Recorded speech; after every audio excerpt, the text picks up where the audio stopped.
si Mr. Perfecto Binoyan at nakasalukuyan na ninirahan dito sa Iam, Lucena City.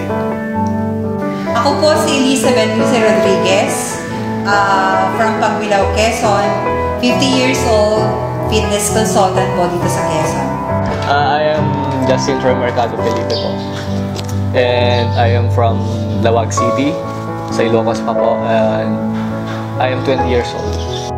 Ako po si Daisy Reyes Nakula, 43 years old. Nakatira sa Antipolo City. Isa po akong dating OFW sa Brunei. Ana Marie Rubielos, 22 years old, nakatira sa Quezon City. I am Dave Benedict Emeresiana, 24 years old and nakatira sa Quezon City. Ako po si Shen Valdivia. Anong dati mo? Dati po akong OFW, nagtatrabaho po ako sa barko for almost 5 years po. I'm Charleston Lloyd Jeremo, 28 years old and currently living here dito po sa Cavite. Dati po akong OFW sa Taiwan. Actually, kakauwi ko lang po itong January 9. Hi, is Mark Dale Reformado, 28 years old, Tasmania City. Isa po akong katulong. Din po sila, pero ang ano lang din namin doon sa pagkain. Hirap po kaming makakain sa tamang oras. Lagi kami nagugutuman at saka talagang may sukat lang ang kinakain namin. Ang ginawa ko, gusto ko na kasing may mabago eh. Ayaw kasi nung habang buhay na hindi ko mabigay yung gusto ko or gusto ng pamilya ko. Kailangan,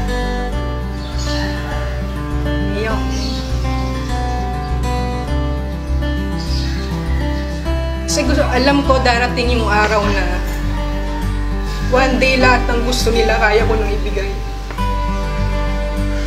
Buong-buong pangarap ko. Kaya lagi kong sinasabi yun. Until that time na nakilala ko si EM Goldex. Sa kasalukuyan ay magnegosyo, kumita sa kumbaga self-employed sa sariling pagsisikap kung anong magiging mapagkitaan. Kapag hanap buhay naman dito pero sa hanggang tamang pangangailangan lang, walang masisave para sa kanila sa pag-aaral nila sa college. Yun yung pinaglalaanan namin mag-asawa. Kaya kami ng ibang bansa. Napakahirap, napakalungkot. Lagi mo iniisip mga bata kung kumain na ba sila o natutulog sila sa tamang oras o nakakagawa sila ng mga assignments nila. Sa June kasi nagpaplano na po kami magpakasal at pagka sa work ka lang aasa, medyo parang mahirap mag-ipon. Kasi syempre ako, may pamilya akong umaasa pa rin sa akin, yung nanay ko, yung pamangkin ko, yung mga kapatid ko, hindi naman sobrang ganda ng mga work nila.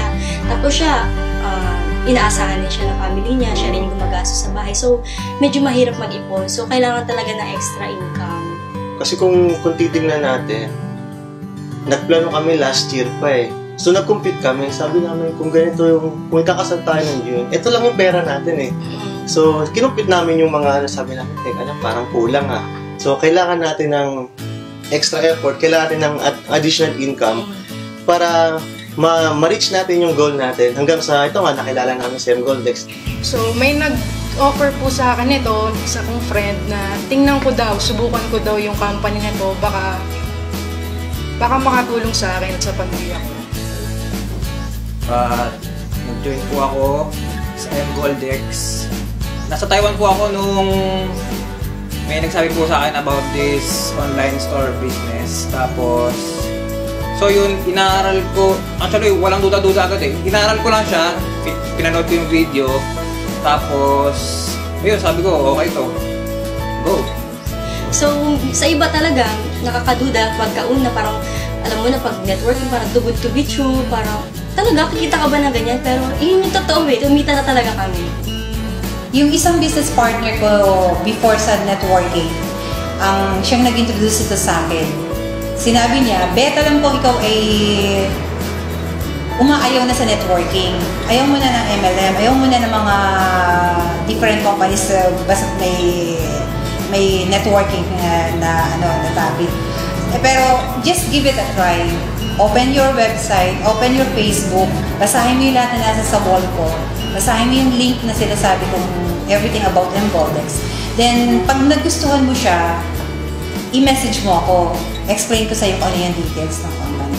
Medyo yung mga tao, ang pagkaintindi nila nung sabihin ko sila tungkol sa Mgoldex, medyo naintindihan nila na ito ay isang magandang pagkakitaan. Kaya sila ay medyo madali-dali ako nakapagkuha ng mga membro na sila nagpabilis para sa pag-exit ng mga sumasali.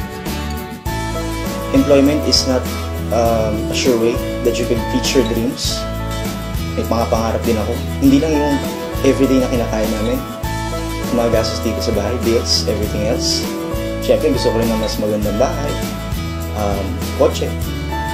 Pinakipagsapalaran ko po ang konting pera na nasa palad ko that time.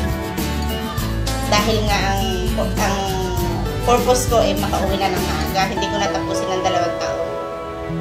Awa naman ng Diyos sa pagsisikap ko na kahit pagod na ako sa trabaho, sa gabi, wino-workout ko pa din siya.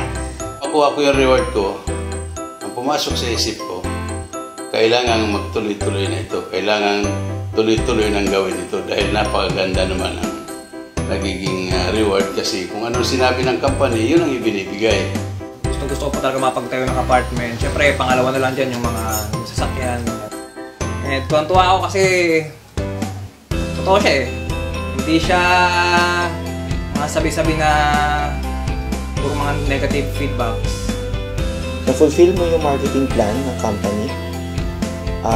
You either have a choice to receive gold or to receive cash. Now, sino ba naman ako para maghawak ng ginto? Saan ko ilalagay? Lagay ko sa baul. At sa awa ng ating poong may kapal, nagawa ko. Kumita po ako dito. Kaya nung kumita ako ng medyo malaki, nakapag-decide na kaming mag-asawa na umuwi na.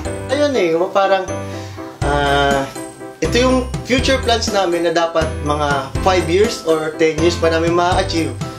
Guruin mo, na-vision na namin siya na ma-achieve na namin siya within a year or less pa eh. Na yung mga pinaplano namin na ganito, plano namin bahay, plano namin kotse, parang nakaplano siya sa amin in 5 to 10 years. Pero ngayong nandito na yung reward ng Mgoldex, kaya namin siya ma-achieve, nakikita namin siya within a year or 2. Nandito na eh.